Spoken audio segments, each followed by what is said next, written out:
নমস্কার, এনটিভি ফুডে আপনাদের সকলকে স্বাগত। আজ আমি পুর ভরা চাল কুমড়োর বড়া রেসিপি আপনাদের সঙ্গে শেয়ার করছি। আর রেসিপিটি তৈরি করার জন্য আমি এখানে নিয়েছি একটা কচি দেখে চাল কুমড়ো। প্রথমে এটার খোসা আমি ছাড়িয়ে নিচ্ছি। তারপর আমি এই চাল কুমড়োটা মাঝখান থেকে অর্ধেক করে কেটে নিচ্ছি, কারণ পুরোটা আমার লাগছে না। এরপর এভাবে একটু থিকনেস রেখে গোল গোল চাকা চাকা করে কেটে নিচ্ছি।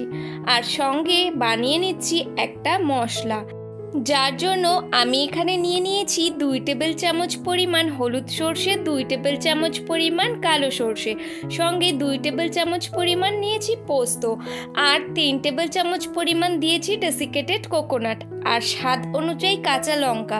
সামান্য একটু জল দিয়ে এটা আমি বেটে নিচ্ছি। এখানে ডেসিকেটেড কোকোনাটের বদলে নারকেল কোড়াও ব্যবহার করা যেতে পারে। এভাবে স্মুথ একটা পেস্ট তৈরি করে সরিয়ে রেখেছি। নিয়েছি 2 কাপ পরিমাণ বেসন, সঙ্গে দিয়ে দিচ্ছি 1 চা চামচ পরিমাণ কালো জিরে, দিয়ে দেবো 1 চা চামচ পরিমাণ হলুদ গুঁড়ো, স্বাদ অনুযায়ী লঙ্কা গুঁড়ো, স্বাদ অনুযায়ী লবণ, সঙ্গে দিয়ে দিচ্ছি 1 চা চামচ পরিমাণ চিনি। এবারে জল দিয়ে আমি এটাকে ভালো করে গুলে নিয়ে একটা থিক ব্যাটার তৈরি করে নিচ্ছি।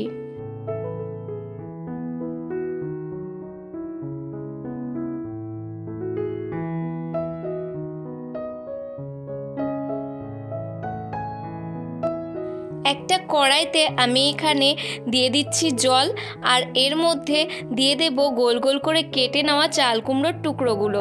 তারপর আমি এটা 5 মিনিট মতো একটু বয়েল করে নিচ্ছি, যাতে চাল কুমড়োটা একটু সফট হয়ে যায়। এবার জল থেকে আমি চাল কুমড়োটা তুলে সাইড করে রেখে দিচ্ছি।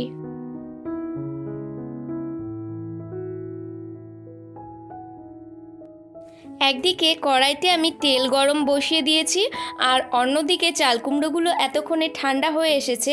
এবারে আমি একটা চাল কুমড়োর টুকরো নিয়ে এর মধ্যে বেটে রাখা মশলার পেস্টটা লাগিয়ে দিচ্ছি।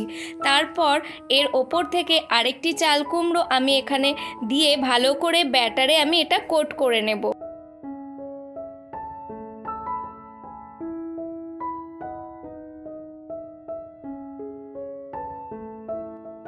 এরপর আমি ব্যাটারে কোট করে এই চাল কুমড়োটা গরম তেলের মধ্যে আমি দিয়ে দিচ্ছি, এবং মিডিয়াম টু লো ফ্লেমে প্রথমে আমি এটা হতে দেব। তারপর এটা একদম লাল লাল করে ভেজে নেব। প্রথম দিকে ফ্লেমটা মিডিয়াম টু লো রেখেছিলাম, এবং শেষের দিকে একটু হাই ফ্লেমে এটা আমি লাল করে ভেজে তুলে নিচ্ছি।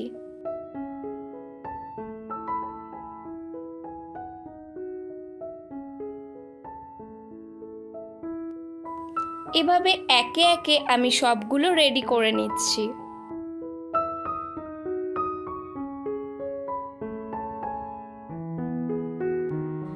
সবগুলো চাল কুমড়োর বড়াই কিন্তু তৈরি হয়ে গিয়েছে।